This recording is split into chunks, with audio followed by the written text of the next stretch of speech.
la grabación.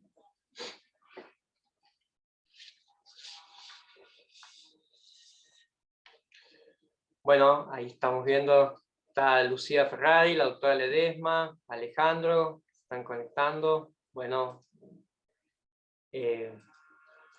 muchas gracias por acompañarnos hoy en este penúltimo evento del Seminario Permanente de Investigación, Derecho, Política y Sociedad en el Mundo Contemporáneo.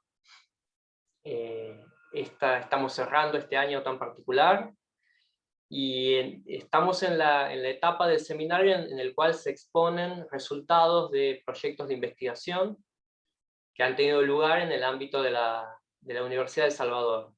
La reunión pasada expuso Juan Bautista González Saborido sobre su proyecto de investigación sobre el sistema previsional argentino. Ahora le toca el turno a dos de nuestras investigadoras, a Ségolène Duclosel y a María Quiroga, que desarrollaron un proyecto de investigación titulado El manejo maternal del acceso a la justicia en barrios vulnerables, movilización y recorridos de las mujeres en la Argentina contemporánea. Y la reunión que viene vamos a cerrar con una presentación de Pablo Forni, el director del Instituto de Investigación de la Facultad de Ciencias Sociales de la Universidad de El Salvador, con una presentación sobre teología del pueblo y movimientos sociales.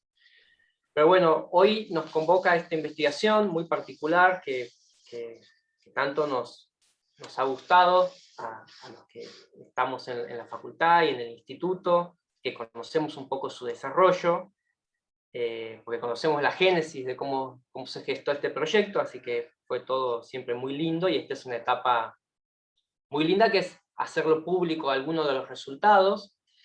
Quiero presentar a las investigadoras del proyecto y expositoras. Ségolène Duclosel es magíster en Historia Contemporánea por la Universidad de la Sorbonne, es docente e investigadora en esta casa de estudios, doctoranda en Ciencias Sociales por la Facultad de Ciencias Sociales de la Universidad de El Salvador, y docente e investigadora también en la Universidad Católica Argentina y en la Universidad Austral en el área de bioética, entre otras cosas que comentará si quiere Ségolène.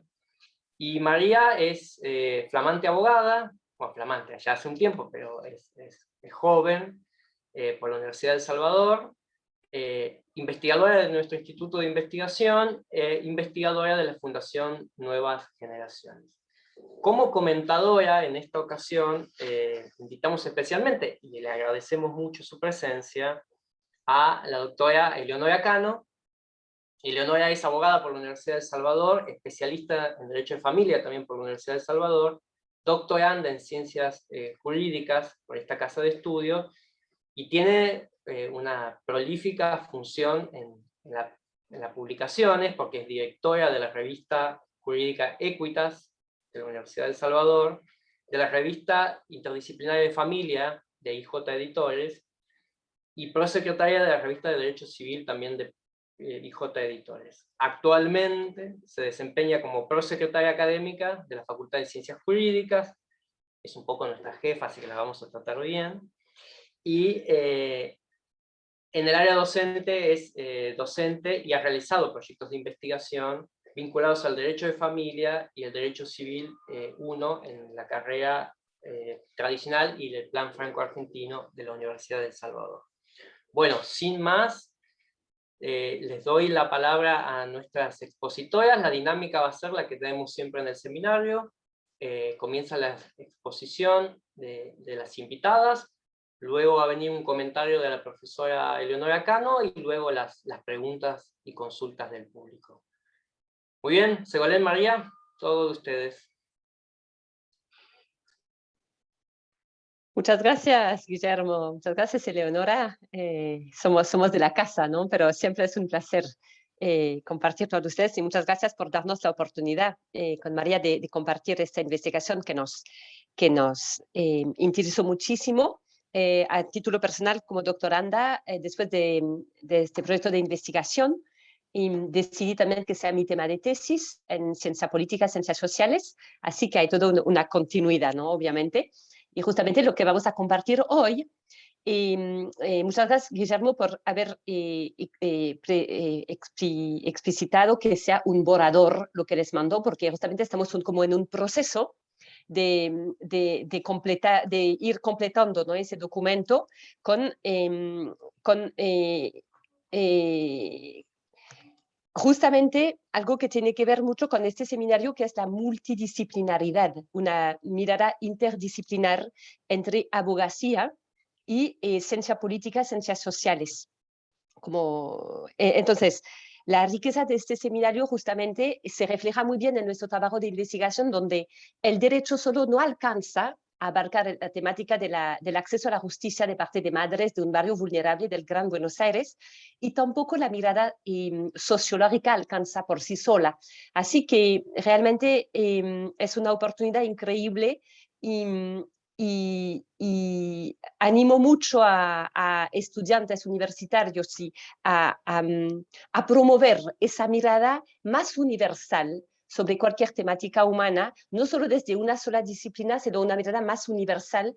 Y ahí, obviamente, el hecho de que este seminario se proponga profundizar el pensamiento del Papa Francisco y nos pone como un vínculo interno, ¿no? con el pensamiento, el modo de ver cristiano, que tiene para mí, les voy a explicar por qué, concretamente en esta investigación, mucho futuro.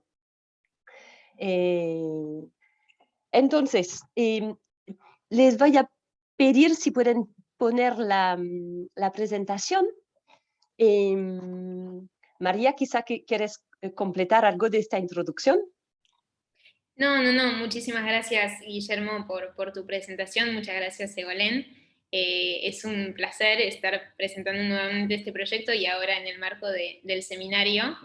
La verdad que yo participé de la investigación como estudiante, así que también, como dice Segolén, invito mucho a estudiantes, me imagino que acá habrá algunos, a que también, además de eso que comentaba Segolén, que también se interesen en todo lo que hace el seminario y en la tarea de investigación en general, que la verdad a uno le suma mucho. Así que bueno, para no perder más tiempo, Segolén te dejo la palabra y seguramente se esté viendo la presentación, cualquier cosa me avisan. Gracias, María. ¿Cómo nació este proyecto? Tanto María como yo, María como estudiante en ese momento, en 2017, y yo como ya profesional y doctoranda, teníamos compromisos con asociaciones de solidaridad. Y entonces por actividades asociativas teníamos acceso en barrios vulnerables del Gran Buenos Aires. Yo durante el año 2017 trabajé en la Fundación CONIN en Tigre y iba cada día a trabajar y mi trabajo era recibir a todos los voluntarios de los barrios alrededor del barrio de Tigre, del barrio pobre donde yo trabajaba, para organizar la ayuda de los voluntarios, y se trataba de hacer tanto de recibir la comida, la ropa que cada día se entregaba a ese centro, como de promover la puesta en marcha de muchos talleres para ayudar a las madres en su educación personal, ¿no? Como madres. Entonces, tanto en el caso de María como en el mío, fue un contacto vivencial, ¿no? con la realidad de la pobreza, de la gran vulnerabilidad en barrios así muy vulnerables. Les pido disculpas que como ahora estoy viviendo en Francia, se me hace menos ágil el argentino que hace unos meses, pero ya vamos a llegar. Entonces, ¿podemos pasar? Sí, la siguiente, por favor. Entonces, la problemática que propusimos a este proyecto de investigación es, viendo la extrema vulnerabilidad y a veces la violencia que se daba en los barrios donde acudíamos con María, nos preguntamos eso, ¿no? ¿Cómo es el acceso a la justicia de parte de madres en el barrio Martín y Omar de la zona norte de Buenos Aires, partido de San Isidro, en términos de necesidad, de dificultad para acceder y de sus representaciones y expectativas en lo que atañe a la justicia. ¿Por qué las madres? Porque nos dimos cuenta que en un barrio frágil las madres llevan mucho peso, se encargan no solo de los hijos, pero a veces también tienen que ayudar a su marido, a su compañero de vida, a buscar un trabajo. Ellas mismas educan a los niños, se encargan de que vayan a la escuela y también buscan trabajar también. En mi caso también se preocupaba por su propia capacitación en cuanto a madres, así que nos dimos cuenta que era como la madre en estos barrios es como los pilares que sostienen la vida diaria del barrio. Y entonces, el área temática era mujeres y desigualdad. Y el campo problemático, el acceso a la justicia en sectores populares. Siguiente. Entonces, ¿cuál es nuestro objetivo general? Era analizar y visibilizar el acceso a la justicia. Sabíamos que estas madres, padeciendo a veces violencia, necesitaban acceder a la justicia. O si no lo hacían, vivían una situación de injusticia. Entonces, en caso de que hacían denuncia o necesitaban hacer denuncia, ¿cómo era ese proceso? Y esta pregunta nació porque en estos barrios, ya vamos a volver sobre ese tema, pero muchas veces el acceso a todo está complicado, al agua, a la comida, al transporte público, a la educación, a un trabajo, etc. Entonces, cuando en el día a día se nota tanta injusticia, ¿cómo es que las madres se arreglan para tener acceso a la justicia? Y dentro de este objetivo más general, 3 objetivos específicos: analizar sus interacciones de estas madres con el sistema de justicia, indagar qué conocimientos tienen de sus derechos y poner a la luz el proceso de defensa que experimentan. Siguiente, por favor. Acá, en el marco conceptual, les queremos dar obviamente las definiciones de las cuales partimos. Y en las últimas semanas, que si Dios quiere, en breve mandaremos un texto que ya no será un borrador, sino un texto definitivo. Mi director de tesis, el doctor Carbonelli, que no pudo asistir hoy, me aconsejó hace unos meses un libro de un sociólogo francés que se llama Luc Boltanski. Según él, es el sociólogo francés más importante después de Pierre Bourdieu. Y Luc Boltanski escribió un libro del cual les voy a hablar un poco hoy, que se llama, traduzco directamente del francés, El amor y la justicia como competencias. Es un libro muy original donde él se propone algo, entre comillas, revolucionario en el buen sentido de la palabra, reconciliar, uno de los caminos que emplea es reconciliar la sociología con la metafísica, un camino que desde el inicio se había roto, ¿no? Los sociólogos empezaron queriendo en absoluto tener relación con ningún tipo de metafísica. Entonces, les vamos a dar estas definiciones de violencia, pobreza y justicia. Y les voy a dar qué es la violencia en términos en palabras de Luc Boltanski.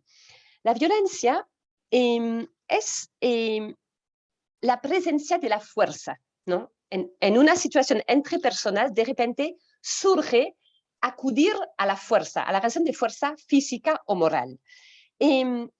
Nace con un sentimiento de indignación y nace de la experiencia de una injusticia. Así ya se ve como, solo queriendo dar la definición de violencia, ya estamos hablando de injusticia. Sigo. Cuando 2 personas se discuten en violencia, ya no convergen más hacia un espacio común, sino que ignoran los grandes principios comunes superiores que deberían regir a una sociedad. Eso es lo más importante de lo que quería decir de la violencia. Y enseguida, antes de pasar la palabra a María, que nos va a dar la definición de la pobreza, quiero explicar muchas veces en este camino de investigación desde 2017, nos preguntaron, ¿por qué ustedes dicen que hay una relación entre violencia y pobreza? Porque la violencia no es exclusivo de la pobreza. Obviamente, en cualquier ámbito de la sociedad puede haber violencia.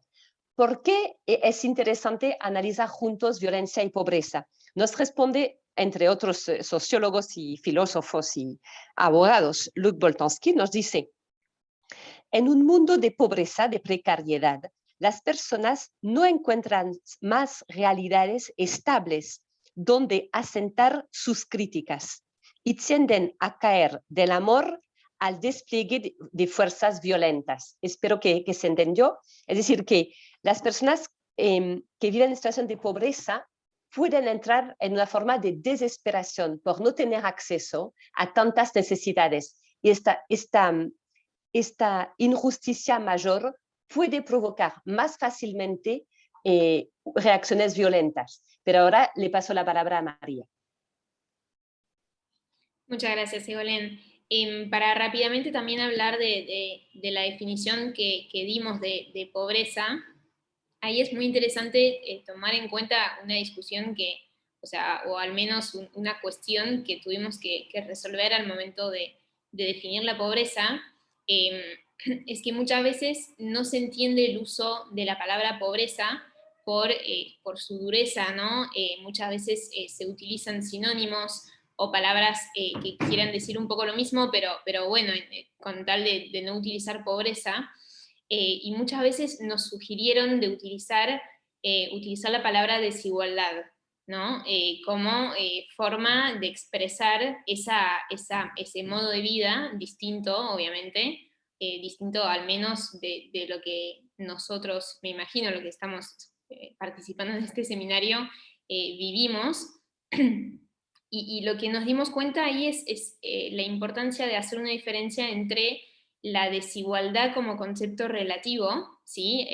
En el que podemos observar una diferencia entre una persona y la otra, y la pobreza, en cambio, como un concepto absoluto, que no requiere comparación entre otros grupos, entre personas, por ejemplo, ¿no? Y en esa visión de pobreza como un concepto absoluto, ahí sí nos preocupamos por encontrar definiciones o al menos, digamos, formas de definir y de afirmar que las personas que fuimos a entrevistar y que fueron después, ¿no?, el corazón de nuestra investigación, sí estaban en una situación de pobreza.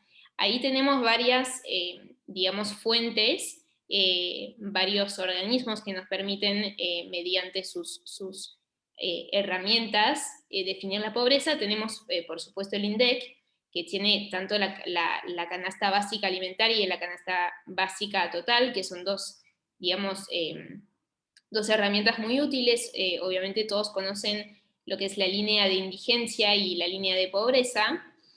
A nosotros nos resultó muy interesante tomar en cuenta el barómetro del Observatorio de la Deuda Social Argentina de la Universidad Católica Argentina, que es mucho más, abarca mucho más elementos, ¿no?, de la vivencia de las personas, entre otros. Podemos mencionar, por ejemplo, a la alimentación, a una alimentación adecuada, una cobertura de salud. También toma en cuenta el acceso a servicios básicos, un trabajo digno, la vivienda digna, el acceso educativo, etc. Ahí sí fue la herramienta que más nos sirvió para darnos cuenta de muchos aspectos de la vida de estas personas que confirmaban que sí estaban en una situación de pobreza. Y después tuvimos también un poco la confirmación, entre comillas, de un premio Nobel de Economía, que es Amartya Sen, que ella sí habla explícitamente de pobreza, y lo reconoce, ¿no? Para citarla textual, dice ella: reconocer la naturaleza distintiva de la pobreza como concepto permite tratarla como un tema de interés por sí mismo. Eso es muy interesante también, porque como muchos dicen, lo que no se nombra no se ve, con lo cual es muy, muy importante y muy interesante nombrar la pobreza, y a pesar de la carga o la significación que se le puede, digamos, atribuir, sí darle primero una definición, elementos concretos, y después utilizarlo, al menos como hicimos en nuestra investigación.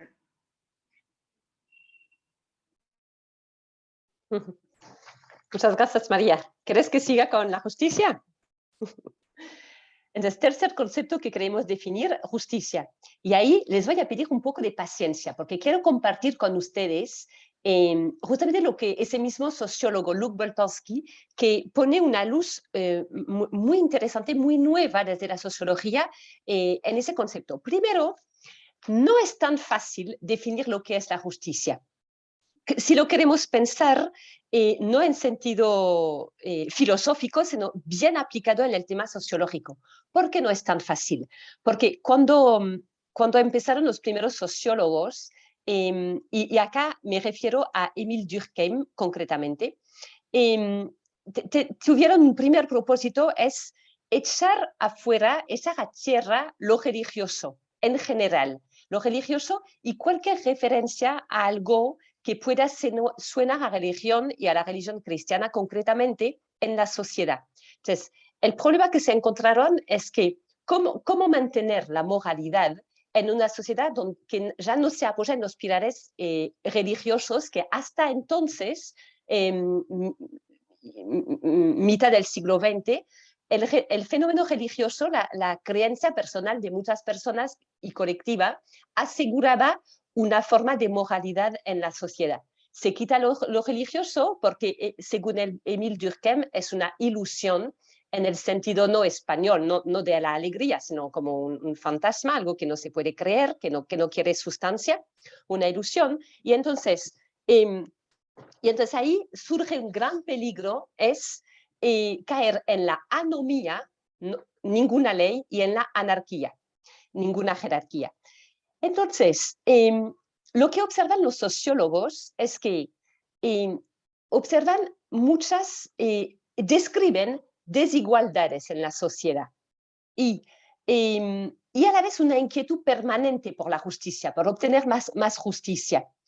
Y ahí donde Luc Boltanski aporta algo muy interesante es que levanta la contradicción entre no querer dar una definición metafísica de justicia y todo el tiempo describir desigualdades. Pero ¿cómo definir lo que es una desigualdad si no concordamos con la definición de lo que es la igualdad y lo que es la justicia? Todo ese libro es apasionante, les aconsejo mucho leerlo, solo les doy un pequeño resumen, ¿no? de la sociedad, del pensamiento que transmite. Y entonces, primero nos anima a pensar cómo asegurar que se den en una sociedad las condiciones de la justicia. Para que se den eso hay que pensar. Para que se den las condiciones de la justicia, tenemos que pensar en personas primero y en los puntos comunes trascendentales entre estas personas. Si nos ponemos de acuerdo sobre eso, vamos a poder llegar a una definición de justicia. El sociólogo Alejandro se llama Luc Boltanski. Después se lo escribo. Entonces, hace falta pensar cuál es el vínculo social que une a las personas. Y al final, ese sociólogo, en ese libro que es del final de los 90, pero que sigue teniendo muchísima actualidad, dice, ¿cómo encontrar una definición de justicia que nos permita pensar desde una perspectiva trascendental, metafísica, los problemas que tenemos día a día que resolver, estas desigualdades? No nos queda otra que acudir a los clásicos y a los grandes sabios de las grandes civilizaciones. Y vuelve a Aristóteles y vuelve al pensamiento cristiano. Es como un recorrido muy interesante para ver cómo sociólogos de mucha talla vuelven al pensamiento cristiano porque tienen que encontrar una definición si quieren resolver problemas concretos de justicia. Así que nos cita Aristóteles diciendo la justicia es una proporción justa entre la cantidad de bienes distribuidos y las cualidades diversas de las personas.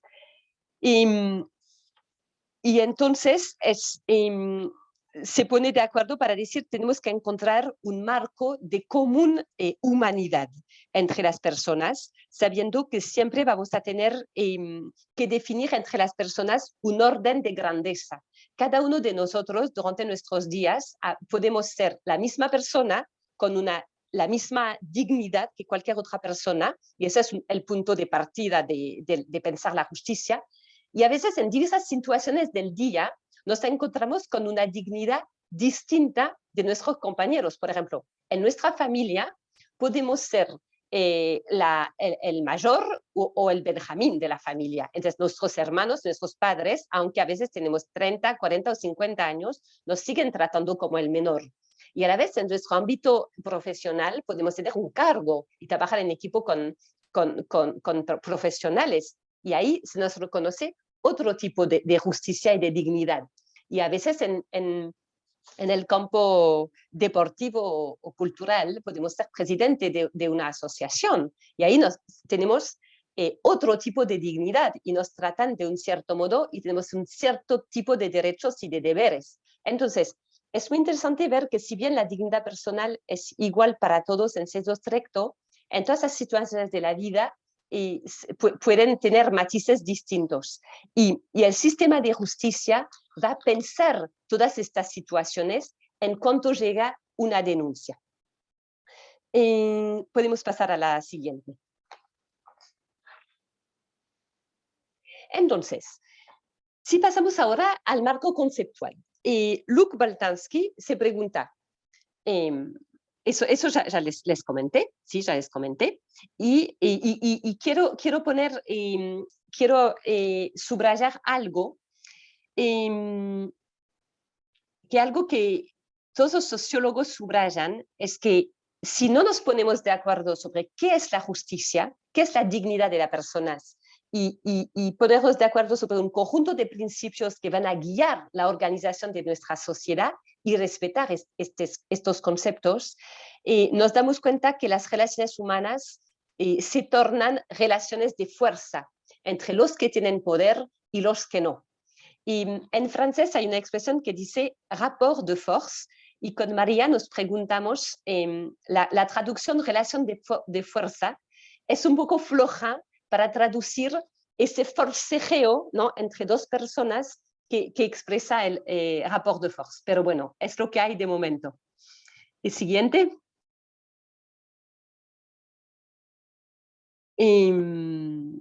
Eso ya se los compartí. Podemos seguir. Y entonces ahora, bueno, eso era como puntitos, ¿no?, para compartir el marco conceptual. ¿Y cuál es la metodología que elegimos? Nos encontramos lo que queríamos evitar a toda costa era una forma de ideologización de este debate, tanto por temas de género como por temas de visión de un partido político, de un borde político u otro. Entonces nos pareció que lo más interesante para evitar caer en ideologías, protegernos a nosotras mismas de caer en ideologías, era usar la teoría fundamental de los datos, que permite siempre una vuelta al campo, siempre. Teorizamos y volvemos al campo. Y la sumamos en la epistemología del sujeto conocido, que les decimos acá, muy bien teorizada por la investigadora Irene Vasilakis en Ciencias Sociales, que promueve la investigación cualitativa en ciencias sociales, que durante mucho tiempo, hasta los años 50 del siglo XX, se pensó que la metodología cualitativa no era tan sólida científicamente como la metodología cuantitativa. Y con María coincidimos con muchos autores de los últimos años que obviamente hay que devolver su carácter de ciencia completamente legítima a la metodología cualitativa, porque para tratar de temas de la persona humana hace falta mucha sutileza que lo cuantitativo no logra abarcar. Y entonces la epistemología del sujeto conocido le pone mucho hincapié en las personas que entrevistamos. Les considera no solo un informante para el investigador, sino como la fuente misma del saber, la fuente misma a partir de la cual vamos a poder nosotras como investigadoras llevar a cabo la investigación. Personas que obviamente tienen la misma dignidad que las investigadoras, eso es obvio, pero que además el aporte, el contenido de la investigación lo hacemos como a la par. Y eso es una mirada también bien original.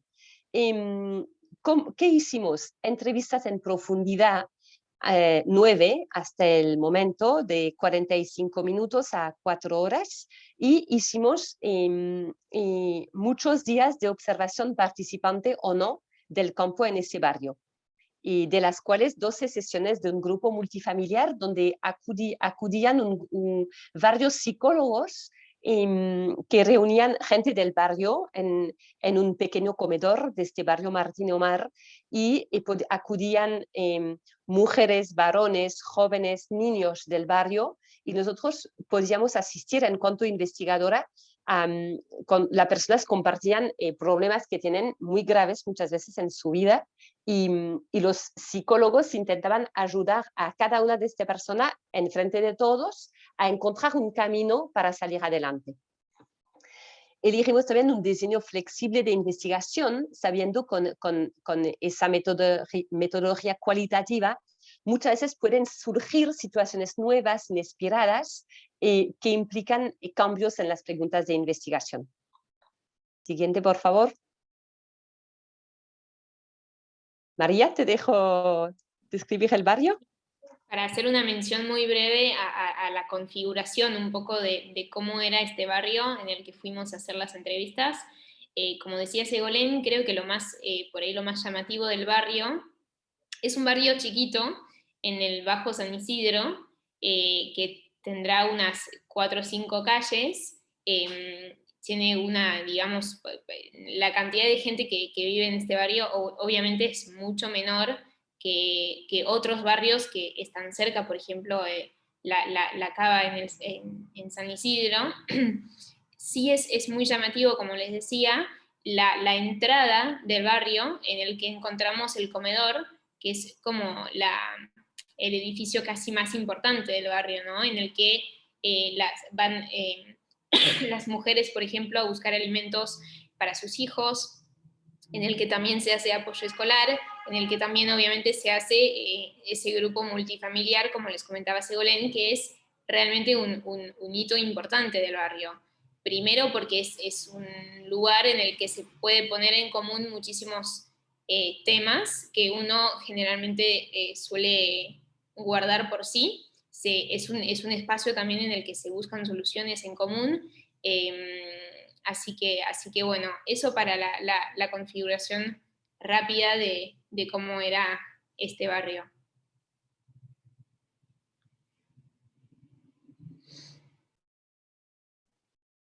Gracias, María. Bueno, podemos compartir las dos, si querés, María, las conclusiones.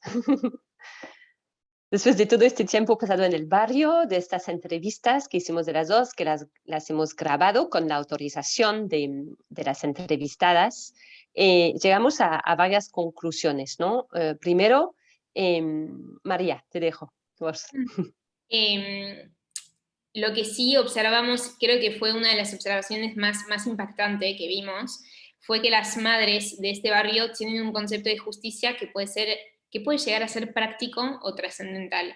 Lo que vimos, siempre tratábamos de preguntarles para llegar a que nos cuenten qué es para ellas la justicia. Eso lo vamos a ver un poco más adelante, no sé si tendremos tiempo de contar muchos recorridos, al menos uno seguro. Sí, a veces teníamos ¿no? ese momento clave de la entrevista en el que nos decía la mujer, bueno, en ese momento, ¿por qué, por ejemplo, fue uno de los más fuertes por ahí, le preguntábamos por qué no hiciste la denuncia, etcétera? Nos decía, no, para mí ya se hizo justicia. ¿Y por qué? Bueno, por muchos motivos. que no son los motivos que uno puede pensar, porque no había ni sentencia, ni condena, ni nada por el estilo. A veces la justicia es que pase el tiempo y que se sepa la verdad, por ejemplo, ¿no? O por ejemplo, a veces la justicia es que las cosas vuelvan a suceder de forma normal, o al menos que se solucione el problema que se estaba teniendo. Así que ese concepto de justicia fue algo muy central en las entrevistas que hicimos, y sí vimos, eso fue totalmente contraintuitivo, ¿no? Vimos que esas mujeres podían llegar a tener un sentido de la justicia muy desarrollado y muy distinto al que por ahí estamos acostumbrados, más yo en ese momento siendo estudiante de Derecho, ¿no? El descubrimiento, ¿no?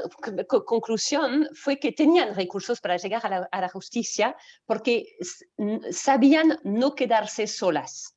Y que acá hay un papel muy importante de la responsabilidad del comedor y de los vínculos. A veces no tienen buenas relaciones entre vecinas, pero son como muy cuidadosas para, a pesar de a veces de malas relaciones, cuidar el vínculo porque saben que necesitan las unas de las otras.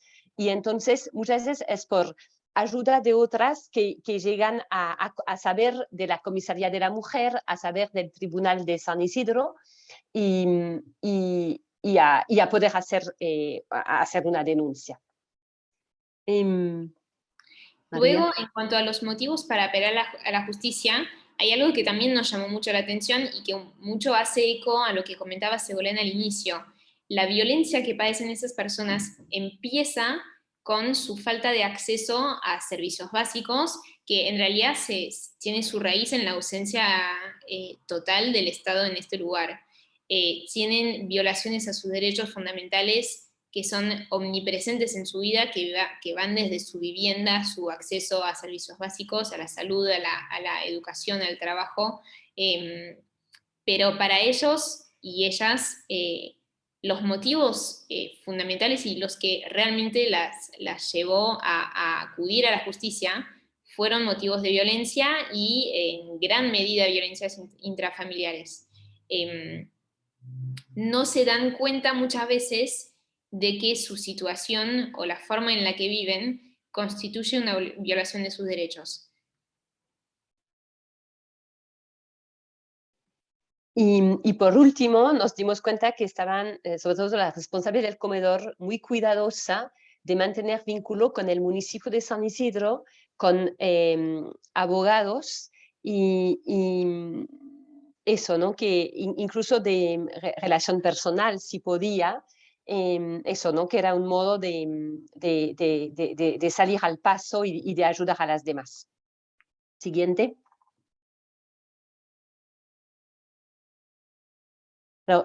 No, tuvimos una dificultad obvia de todo investigador de metodología cualitativa y nos encontramos con horas y horas y horas de entrevistas, páginas y páginas de entrevistas, un material de muchísimo valor, eso no había ninguna duda, pero ¿cómo íbamos a lograr de este material humanamente tan rico y con historias personales que nos habían contado con mucha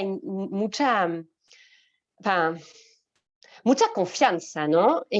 Sentimos nosotros nos presentábamos, obviamente, como investigadoras y era impresionante el modo como estas mujeres madres nos abrían su corazón y nos contaban muchísimas cosas de su vida, de su intimidad, relaciones de familia, relaciones laborales, relaciones de barrio.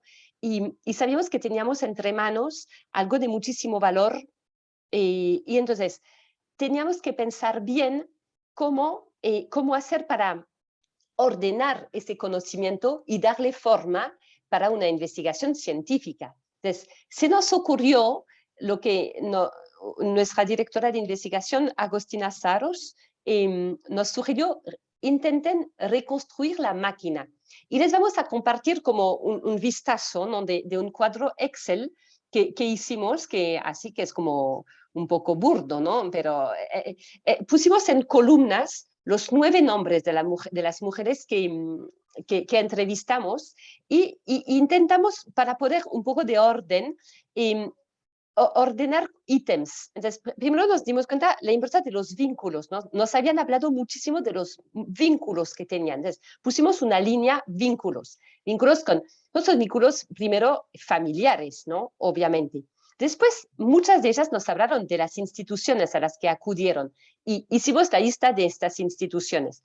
Después, si seguimos, hicimos lista también de otras instituciones, iglesias, muchas veces nos hablaron de iglesias, de grupos barriales, y después nos dimos cuenta que había varias tipologías de violencias. Y una vez que teníamos ese cuadro nos permitió poner un mínimo de orden y poner como crucecitas cuando la historia de una de estas madres se cruzaba con esto, con la droga, con la policía, con una situación, etcétera. Y eso nos permitió ordenar conocimiento, de modo muy, muy básico, pero esencial. Siguiente. Eso, ese esquema con crucecitas fue muy buena. Y después usamos otra herramienta, contar el cuento. Y cómo era el recorrido personal, que parecía muy complejo cuando lo escuchamos y lo tipeamos, pero pensamos eso. Acá hay un recorrido, cada una tiene su recorrido y que María les va a contar.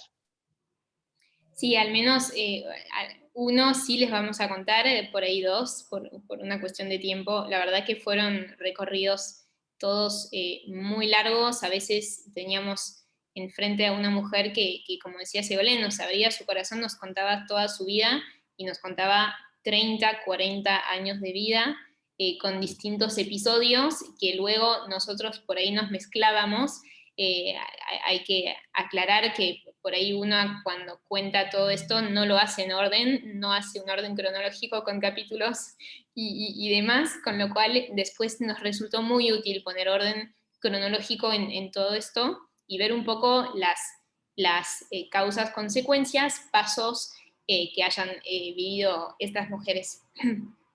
Aclaro que los nombres fueron cambiados por una cuestión obvia, pero para empezar les vamos a contar un poco del recorrido que tuvo Abby, que padecía violencia de parte de su madre, ¿no?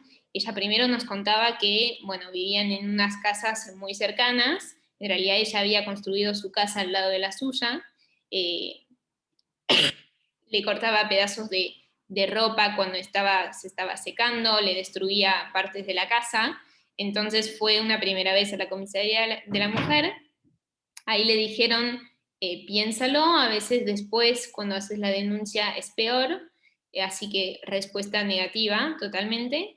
Después fue al municipio para ver si podía encontrar un poco más de ayuda ahí, la derivaron a la mesa de integración, de ahí la volvieron a derivar a la comisaría de la mujer, volvió a la comisaría de la mujer, le dijeron más o menos lo mismo, y luego nos dijo eso mismo, que no siguió la denuncia por miedo, con lo cual todo este recorrido y el paso 2 veces por la comisaría de la mujer resultó totalmente inútil, ¿no? Después escaló un poco el nivel de la violencia que ella padecía, la empezaron a golpear la hermana, la hermanastra en realidad, y su cuñado, con lo cual fue una segunda vez a la comisaría de la mujer, de vuelta la derivaron al municipio, a la mesa de integración. En el medio denunció a su hermana en la comisaría, mostró las fotos, ella tenía fotos de los moretones, de los golpes, de todo lo que en la casa le habían destruido, y le dijeron ahí, las fotos no dicen mucho. Con lo cual, en este momento tampoco le resultó para nada. Imagínense que a nosotras nos contaba, ¿no?, que tenía la cara con moletón, tenía los brazos, y además de eso tenía las fotos, y no resultó para nada.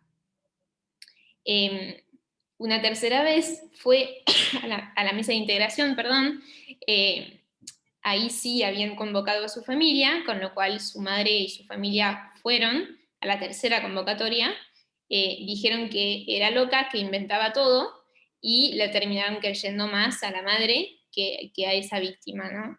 Con lo cual esa fue una primera experiencia en la que nos dimos cuenta que no había resultado para nada ni la comisaría de la mujer ni el municipio, y que no se había podido solucionar en absoluto la situación de esta mujer.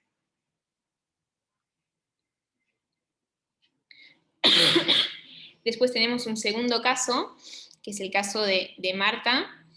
Ese fue un caso muy impactante, porque ahí fue lo más contraintuitivo que hubiésemos podido tener, me parece.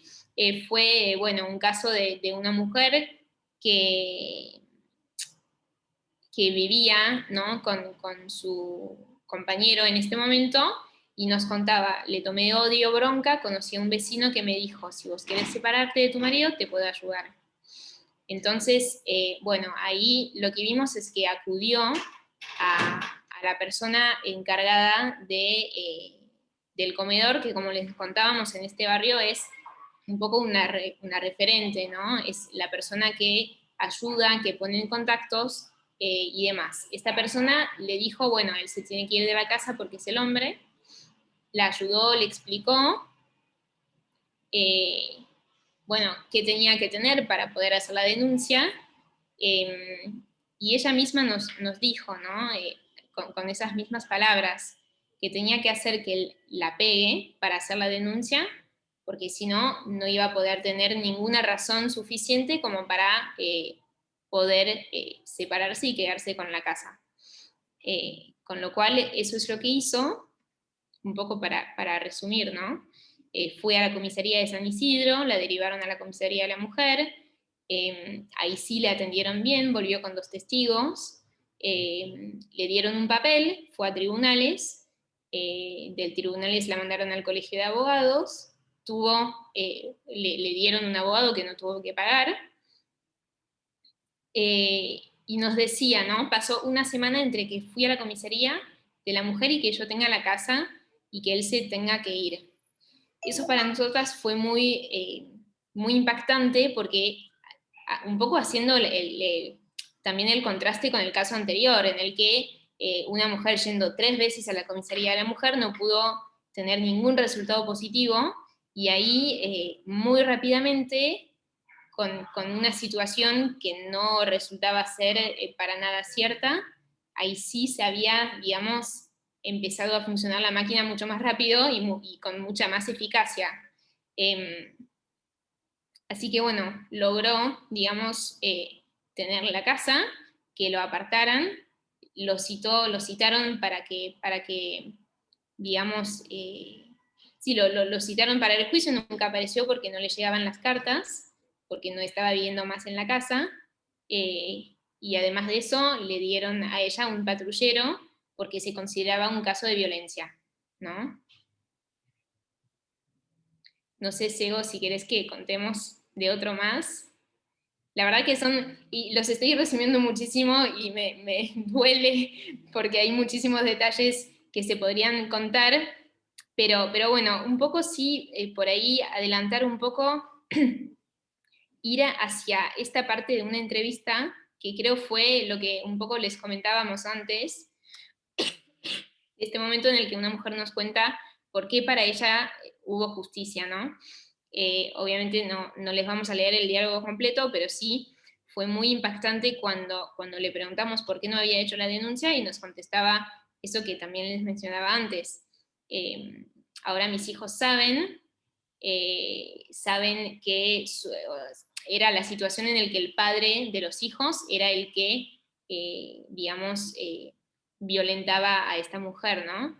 Entonces, bueno, nos contaba, mis hijos saben que siempre me mintió, que me engañó, que los hijos saben de los abortos que había sido forzada en hacer, con lo cual, para esta mujer sí se había hecho justicia, por eso nunca hizo denuncias, nunca, nunca pasó esa frontera entre la resolución del conflicto interno y la utilización de una herramienta que sí tienen a disposición, que es la justicia tal como la conocemos nosotros.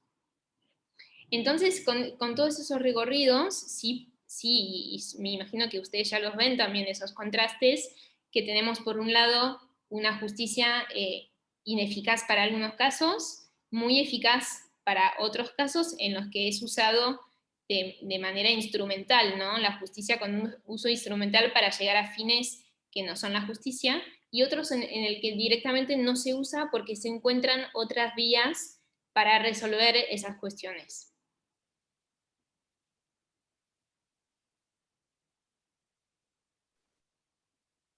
Entonces, con todo eso, para seguir, sentimos la necesidad de hacer más modelización, ¿no? Como solemos decir en sociología. Entonces, ¿qué tipo de modelización hicimos? Flechas.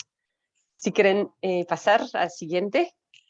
Entonces, primero pusimos en el centro la mujer, cada madre que entrevistamos, y pusimos flechas con estos vínculos que estaban en el tablo Excel ese, ¿no?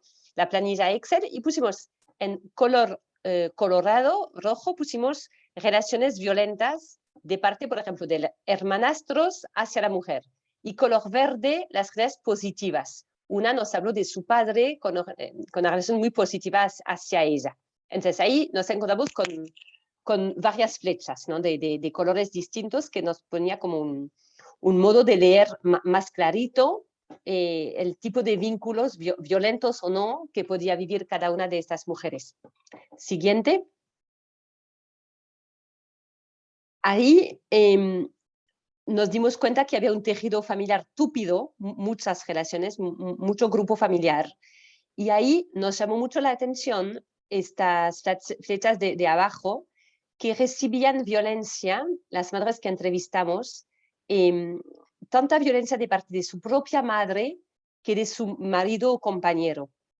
Y entonces eso nos dio una información muy interesante porque se ilustra muy bien en lo que les contó María de lo que le ocurrió a Abby, que tuvo que hacer una denuncia de parte de otra mujer que era su madre y que no la atendieron en la comisaría de la mujer, y que en términos de cantidad y de nivel de violencia era un tipo de vínculo violento importante, ¿no? Y con esta cercanía de la relación a la propia madre, que dio la vida, que cuidó, que crió. Y entonces ahí pudimos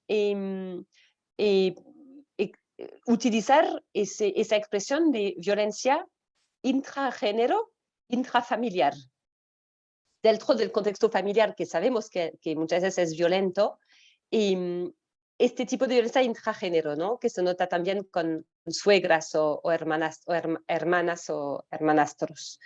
Y en la literatura acerca de la teoría de género, nos dijeron que muchas veces, o otros investigadores, que se usa la terminología de violencia intragénero acerca de mujeres muchas veces para referir a violencia en parejas de lesbianas, pero nunca se hacía alusión a violencia de parte de la madre contra su hija. Siguiente. Voilà. Y acá la otra cosa que pusimos a la luz, que logramos visibilizar, fue la poca eficacia de la justicia, a pesar de que exista una comisaría de la mujer, que el sistema actual no permite rendir justicia cuando la violencia se ejerce contra una mujer de parte de otra mujer, ¿no? Entonces, el objetivo de ese trabajo, la conclusión para responder al objetivo inicial de cómo es el manejo de la justicia, indagar, visibilizar, lo que logramos es, lo que hicimos es visibilizar una doble violencia invisibilizada, la de la madre en contra de su hija, y la poca eficacia de la justicia en el mismo sistema dedicado a la violencia de la mujer. Y me parece que hemos terminado, y así que hemos hablado 50 minutos, los 50 minutos previstos, y estamos abiertos a las preguntas de Eleonora y de todos ustedes, obviamente. Bueno, muy bien, muchas gracias a las dos porque ha sido realmente excelente la exposición. Agradecerle primero al doctor Jensen por haberme convocado tengo una especial admiración tanto por Ségolène como por María. Ambas las conozco, a María tuve el honor de tenerla como alumna, y a Ségolène la conocí en su rol de investigadora, y tuve la suerte de poder acudir a esta primera exposición que ellas hicieron con estos primeros resultados, cuando creo que fue allí por el año 2018, 2019, hicieron la exposición en el Instituto de Investigación. Y lo cierto es que fue muy impactante porque si bien el tema de la pobreza estructural, que es lo que se pudo manifestar como primera visibilización en esta exposición, la defectuosa o el defectuoso acceso a la justicia, la violencia institucional que muchas veces surge de ese trato porque el acceso a la justicia no es sencillo, porque en la comisaría las mujeres no siempre reciben el mejor trato, porque hay una suerte de improvisación en el trato y en el acudir frente a situaciones de violencia. Es decir, todo este escenario que ya conocemos habitualmente, en este caso esta investigación en particular me impactó por el trabajo fino de indagación personalizada que llevaron a cabo tanto Ségolène como María. Y esto entonces me permitió advertir que esta mirada interdisciplinaria, basada en una metodología cualitativa, me lleva a algo que siempre decimos en el derecho, un principio fundamental que los jueces deben cumplir, los operadores jurídicos, que es ese principio de inmediación procesal, que no es nada más ni nada menos que el contacto personal. Y esto es lo que Ségolène y María hicieron, como ustedes habrán podido ver.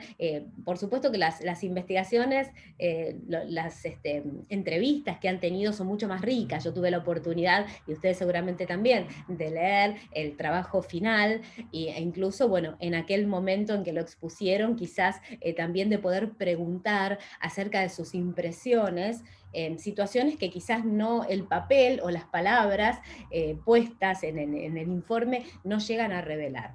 Pero lo que más me impactó fue precisamente este trabajo de indagación personal, que no es nada más ni nada menos que el respeto por la dignidad humana. Podemos hablar de pobreza en general y sabemos de qué se trata, podemos hablar de violencia estructural y también sabemos de qué se trata, de violencia institucional, de violencia intrafamiliar, de violencia en la pareja. Pero escuchar estos testimonios nos permite decodificar algo más que va a trascender a lo cuantitativo, y que precisamente por tener como base lo cualitativo, el testimonio personal y el escuchar, nos va a permitir sacar otras conclusiones. Conclusiones que van a ser a la riqueza de una investigación. Toda investigación nos va a mostrar un panorama, un escenario, y a su vez nos va a interpelar acerca de una conclusión y, por qué no, y en el mejor de los casos, de buscar una solución. Y entonces, bueno, creo que este trabajo fue riquísimo en ese sentido, en primer lugar porque, bueno, ambas se han tomado el trabajo de indagar personalmente, y eso es lo rico y lo meritorio del trabajo. No se han quedado pura y exclusivamente con las estadísticas. La estadística es el número que por supuesto duele, el número, el índice de pobreza, de personas en situación de vulnerabilidad que no pueden llegar a cubrir sus necesidades básicas, la falta de acceso a una educación integral, a una educación de calidad. Bueno, todas esas cuestiones que ya conocemos, en este trabajo de campo en particular, lo que hizo fue aportarle el plus del poder sentir como estas personas. Y entonces aquí se desarrolla un elemento que creo que es fundamental en todo trabajo de esta naturaleza, que es la posibilidad de empatizar. Si empatizamos, sentimos. Si sentimos, entendemos. Si entendemos, podemos aportar soluciones. Una filósofa española contemporánea, que es Adela Cortina, habla mucho de lo que es la ética cívica. Y la ética cívica también se relaciona con poder involucrarse en este tipo de cuestiones, en poder tomar nota de las necesidades sociales, en poder tomar nota de la situación de vulnerabilidad. Sectores vulnerables hay muchísimos, Y en este caso, bueno, lo que quizás ha sido para mí una de las cosas más, de los aspectos claves más importantes, es que las protagonistas son mujeres madres. ¿Y por qué digo quizás lo más importante en esta investigación en particular? Porque estas mujeres demuestran que, primero, que no se resignan al sufrimiento, que salen a golpear las puertas y a buscar la solución. Me hizo mucha impresión cuando expusieron por primera vez el rol que ustedes describieron respecto de la referente del comedor. Y entonces esta mujer que toma la iniciativa de visibilizar los dramas, de los cuales, bueno, era un poco la gran madre, ¿no? Recibía todos esos dramas en su comedor, cómo se ocupó de buscar las soluciones, cómo además se erigió el líder de alguna manera, porque todos cuando tenían un problema iban a recurrir a esta persona. Y entonces, bueno, poder tomar nota de también esta situación social. Y aquí viene entonces la primera pregunta. Frente a estas mujeres que visibilizan, que de alguna manera golpean puertas, que se organizan, que no solamente golpean puertas, sino que también permiten, abren las puertas al equipo de psicólogos, a los abogados que los ayudan, a ustedes que fueron a hacer una investigación. Frente a todo esto, la primera pregunta, y es de corte netamente subjetivo, ¿sienten ustedes que para estas mujeres hay esperanzas? Esperanzas de superación, esperanzas de que se haga otro tipo de justicia, no solamente esa justicia reivindicativa para el grupo familiar. En este último testimonio de que mis hijos ahora saben la verdad, más allá de que no haya habido una condena, no haya habido una sentencia, no haya habido de alguna manera una reparación. ¿Ven ustedes que existe para estas mujeres la esperanza de poder, primero, entender que existe otro tipo de justicia, más allá de esa que ellas perciben? Y bueno, ¿cuál sería en ese caso, si hay una esperanza, el método que ustedes aconsejarían a los operadores jurídicos, a los gobernantes, a las políticas públicas? Bueno, no sé si se entendió la pregunta.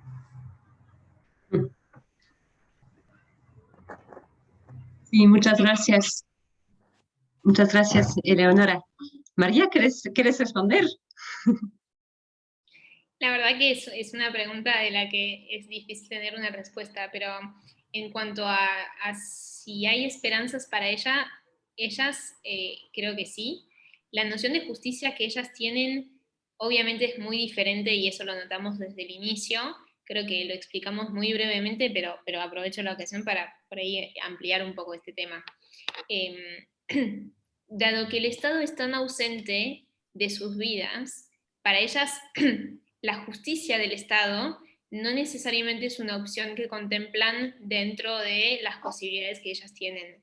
Con lo cual, lo que al menos nosotras vimos es que muchas veces lo que ellas querían era, bueno, que se haga justicia, eso sí tienen 100% noción de lo que está bien y lo que está mal, al menos lo saben describir, saben, por ejemplo, que una situación personal que padecen es sana o no lo es, así diferente y distinto con la situación de vivencia generalizada en el que están, que es el estado de pobreza, que ahí no necesariamente, o sea, saben que están en una situación que no es buena para ellas, pero ahí el tema es el tema de la responsabilidad, no necesariamente le echan la culpa, por ejemplo, al Estado, como tan fácilmente podrían hacerlo otras personas, y no, incluso nosotras, ¿no? Porque viendo tanta injusticia en este lugar, uno sí le echa la culpa muy rápidamente al Estado.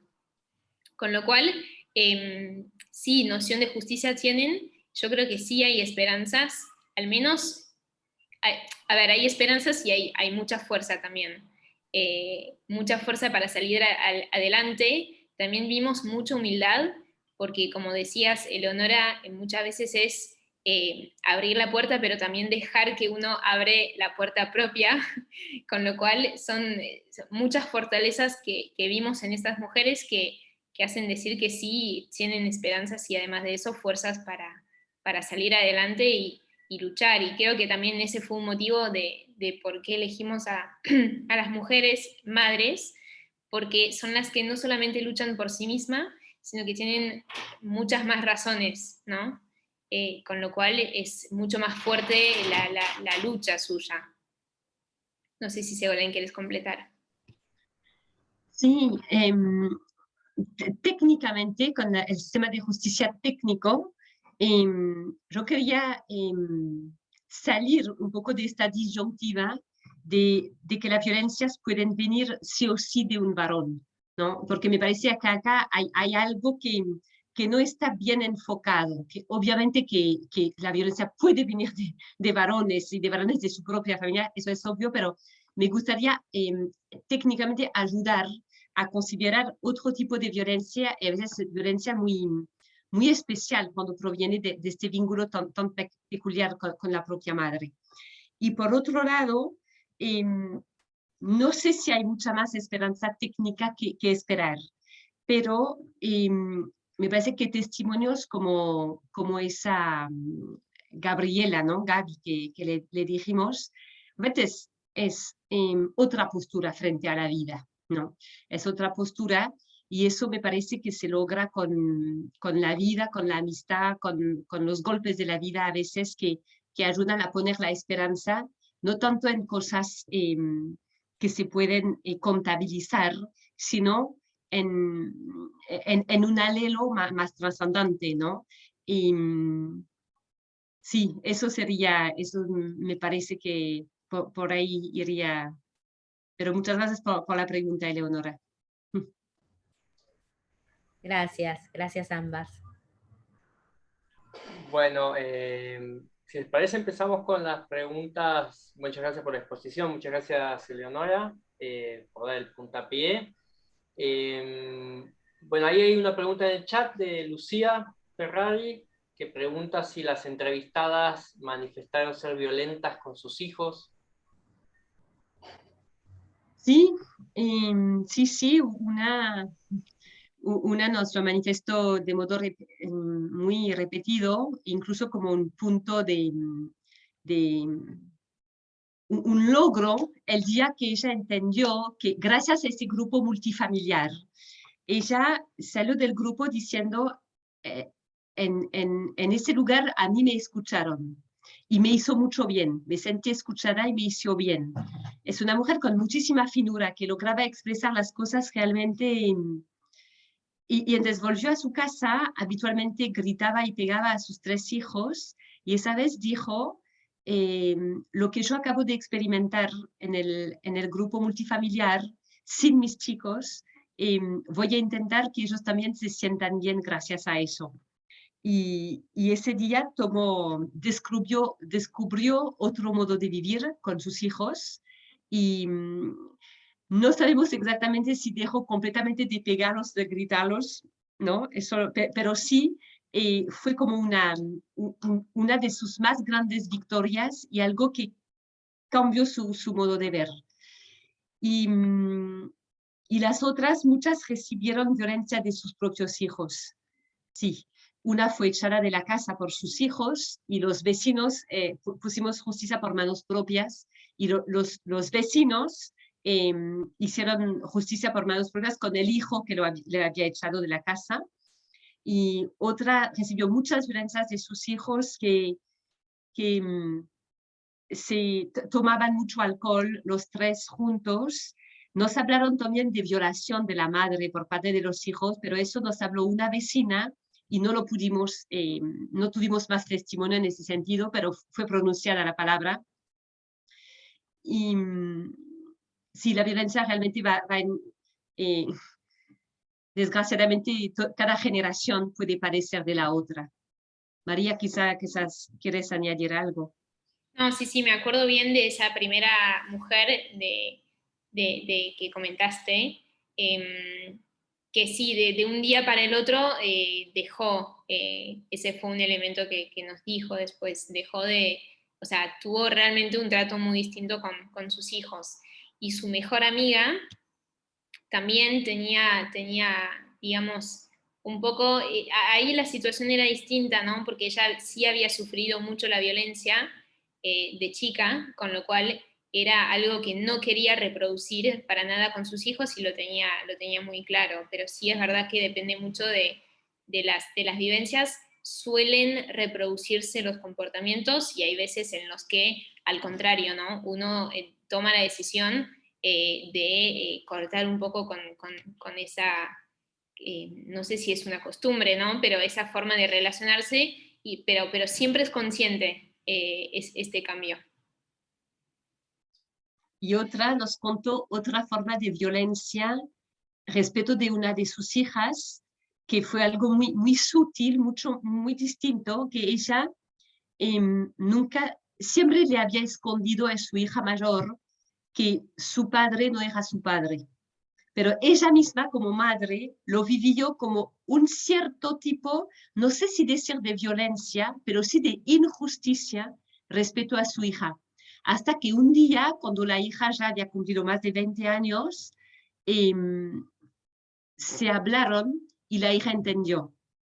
Pero fue como también un paso muy importante. Entonces, es muy, muy, muy interesante, muy, no, uno entra de puntillas, ¿no? En las confidencias personales, pero ver cómo esa injusticia, esa violencia, esta vulnerabilidad, no es solo física, tiene muchas facetas, muchas sutilidades, muchos matices distintos. Y siempre en la familia y siempre en esa relación madre-hijos. Bien, ahí Alejandro consulta si pudieron ahondar en la falta de confianza en la justicia institucional, supongo, Alejandro, ¿verdad? En la idea de falta de justicia del sistema judicial, digamos, ¿qué surgió de eso? Porque de la investigación se ve que la relación con la justicia, los ámbitos de justicia institucionales, es bastante ambivalente. No sé, algo más que puedan agregar de eso. No fue algo llamativo, porque las que quisieron, le contamos el caso de Marta, que hizo la denuncia, que logró su cometido. Después tuvimos otros casos, por lo menos 2, de madres que nos contaron que, habiendo padecido los ejemplos que les dimos justo anteriormente, que sabiendo que habían padecido violencia de sus propios hijos, 2 de ellas hicieron denuncia contra sus hijos y a los pocos días sacaron la denuncia. Entonces, en todo eso, nosotros vimos bastante confianza en el sistema judicial. Incluso la pobre Abby, que volvió 3 veces, no le faltó la confianza para volver una segunda o tercera vez a pesar de lo que había vivido. Y no, tal vez va por ese sistema de ayuda entre vecinas, donde se pasan los datos, se pasan cómo llegar, a quién ir a ver, cómo lograr. Y me parece que tienen confianza en las vecinas que saben. Tal vez para decirlo de algún modo. No sé si tienen tanta confianza en el sistema judicial, pero sí tienen confianza en las personas que les pueden ayudar a llegar. Sí, y además, para agregar una cosa, me acuerdo que era un elemento que queríamos investigar al inicio y después nos dimos cuenta que no era tan importante para ellas. Creo que la clave es que como no es tan presente para ellas, no es una opción, como les decía, no es una opción que sea su opción número 1. Para ellas la cuestión, y además no es su único recurso. Entonces, por ahí una persona que no tiene otros recursos, no le queda otra que, bueno, primero tiene solamente la justicia institucional como la conocemos, entonces sí, ella se hace la pregunta de si es confiable o no. Pero creo que las personas que entrevistamos al menos vimos que ese no era una de sus problemáticas. Porque bueno, resultara o no resultara, era una de las otras opciones que tenía. Así que sí, como decía Ségolène, no fue algo con demasiada importancia, al menos que hayamos notado en las entrevistas. Perfecto. Bueno, yo aprovecho, hasta ver si aparece alguna consulta más.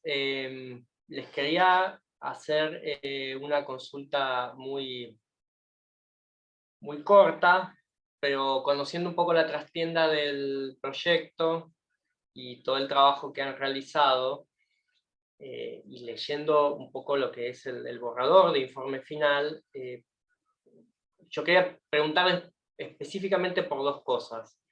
¿Qué cosas tuvieron que ir cambiando y modificando? Algo acaba de decir María, por ejemplo, sobre la idea de justicia respecto del planteo inicial, que eso es algo que me parece muy importante y en el ámbito de investigación hace a la investigación, que es que uno va en busca de su objeto de estudio, con ciertas ideas, ciertas, hasta, no sé, prejuicios, un conjunto de marcos teóricos, y después se encuentra con algo y que va a relevar la visibilidad institucional de la Comisaría de la Mujer, y resulta que la Comisaría de la Mujer, por ejemplo, no es un actor central.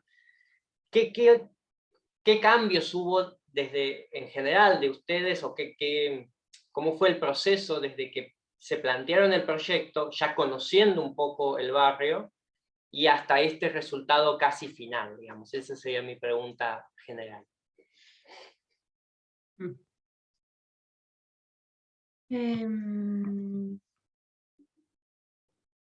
María, ¿querés responder?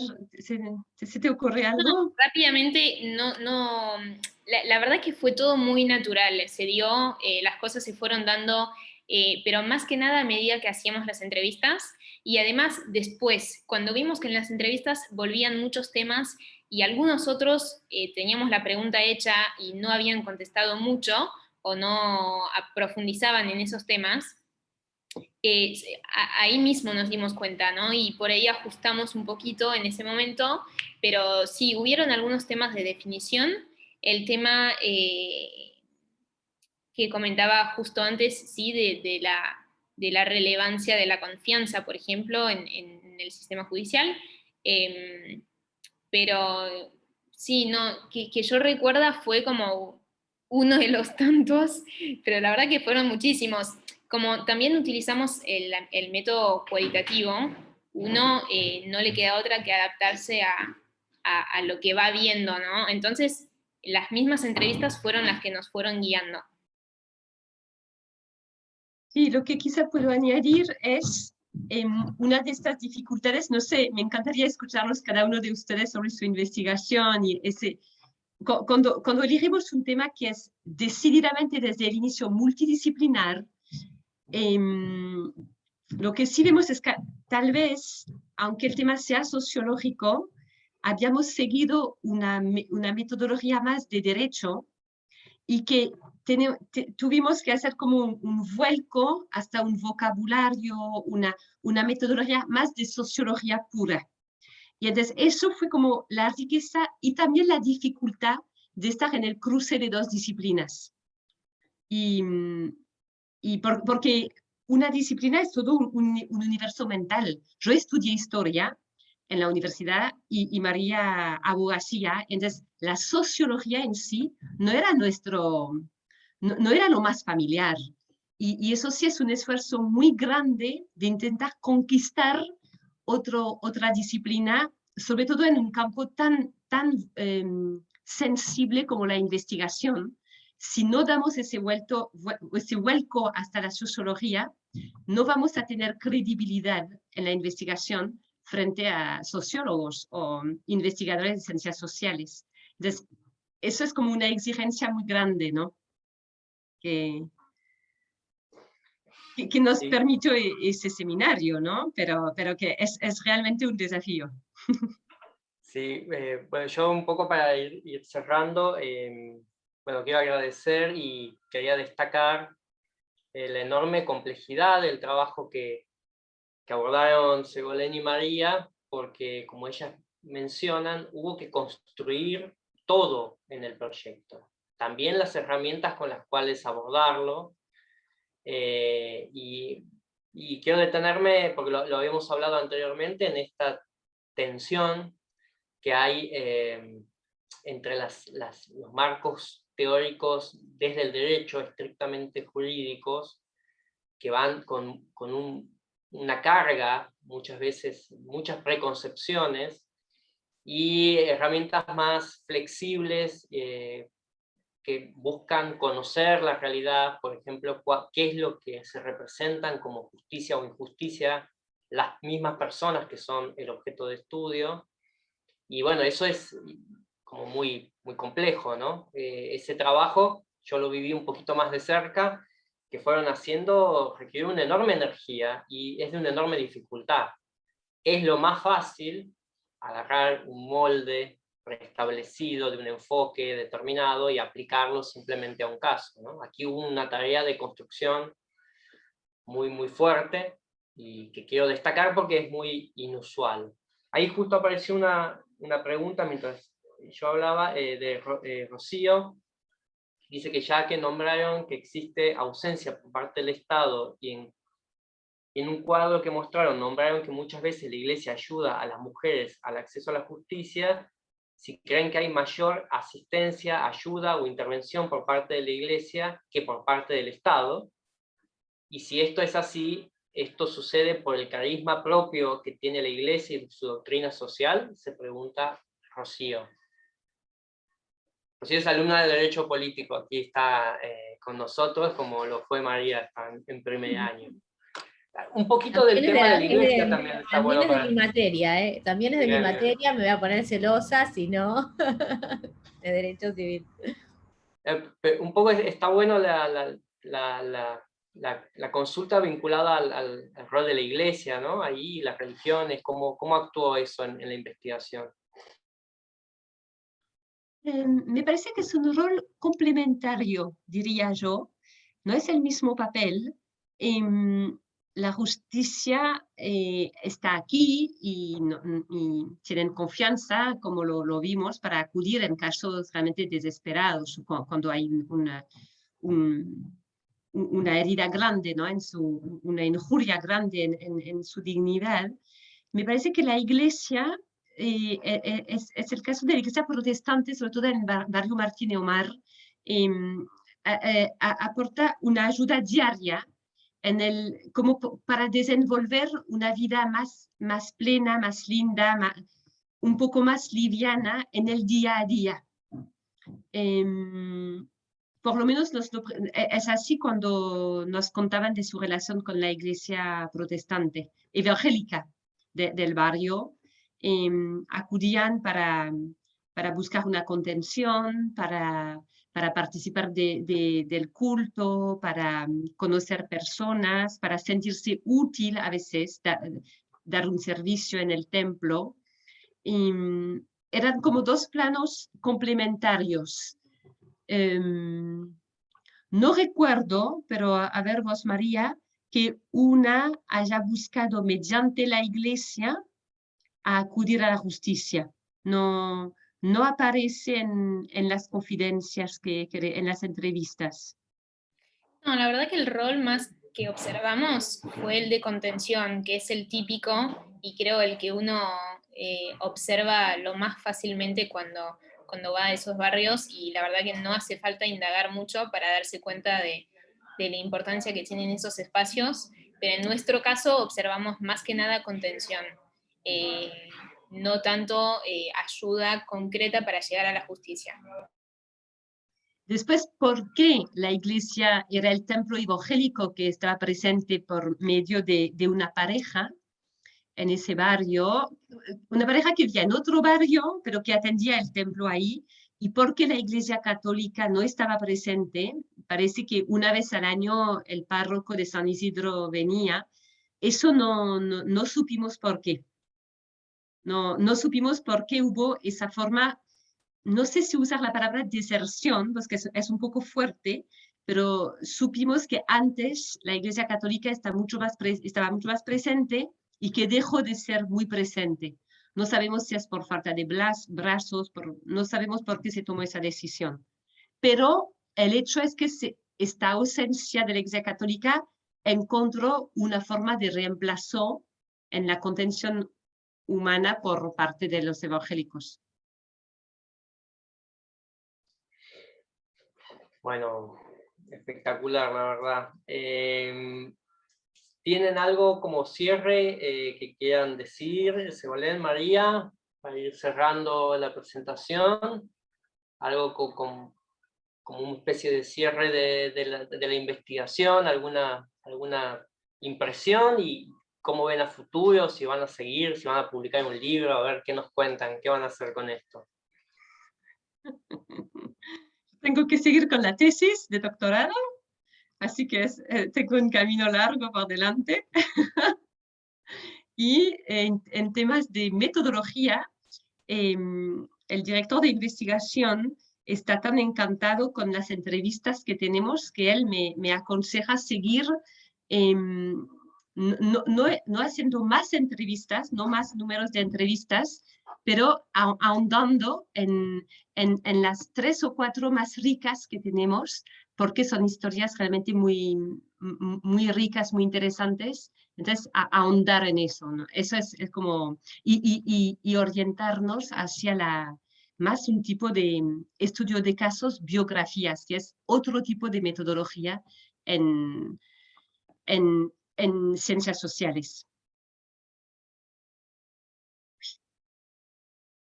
Bien. María, ¿algo? No, por mi lado, nada, agradecerles mucho por la atención y las preguntas que hicieron. Y bueno, volver a decirles que la verdad fue un tema muy interesante. Les invito a que si sale algo más, Guillermo, vos mencionaste la idea de alguna publicación o demás, la verdad que ojalá se pueda hacer, y ojalá les llegue también y puedan leer todos los detalles que nosotros pudimos escuchar, porque la verdad que son lo más valioso de esa investigación, que es lo que no podemos contar así con tanto detalle en ese tipo de eventos, pero que creo es lo más rico y más interesante de todo lo que pudimos sacar de esta investigación.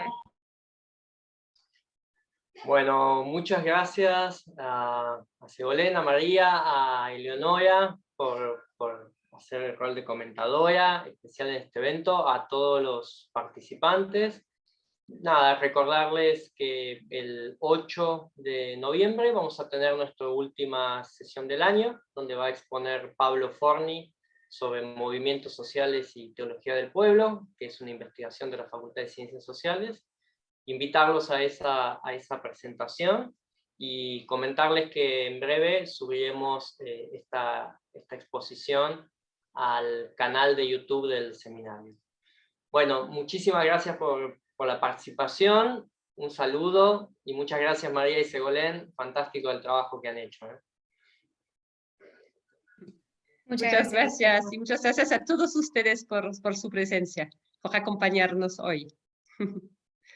Un placer. Gracias y éxitos. Adelante.